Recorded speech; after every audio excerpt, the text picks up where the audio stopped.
Dovolte mi predstaviť ďalšieho rečníka Roberta Beňa do priamej demokracie. Dobrý deň. Ja vám chcem poďakovať za to, že ste dnes sem prišli, že je vás tu toľko, že ste prejavili osobnú odvahu.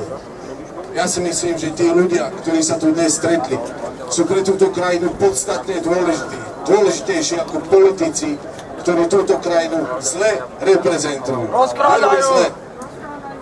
Zajtra sa dozvieme v médiách, alebo dnes večer, že tu boli extrémisti. Ja tu žiadnych extrémistov nevidím. Sú tu normálni ľudia. Sú tu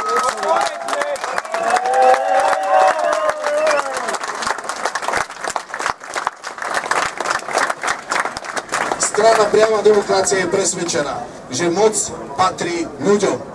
Preto v otázke migrácie budeme presadzovať referendum, lebo zdá sa, že iba referendum, celonárodné referendum, môže rozhodnúť o tom, či tu chceme alebo nechceme nejakých moslimov.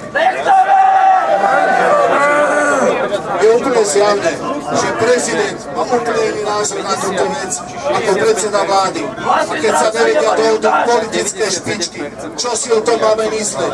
Že sú blbí naši predsedovia vlády alebo náš prezident?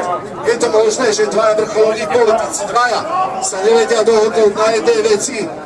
My budeme presadzovať referendum, lebo si myslíme, že to je jediná možná cesta a iba vy môžete dať odpoveď na otázku, či tu chcete alebo nechcete migrantov. To je všetko, čo som vám chcel dnes povedať.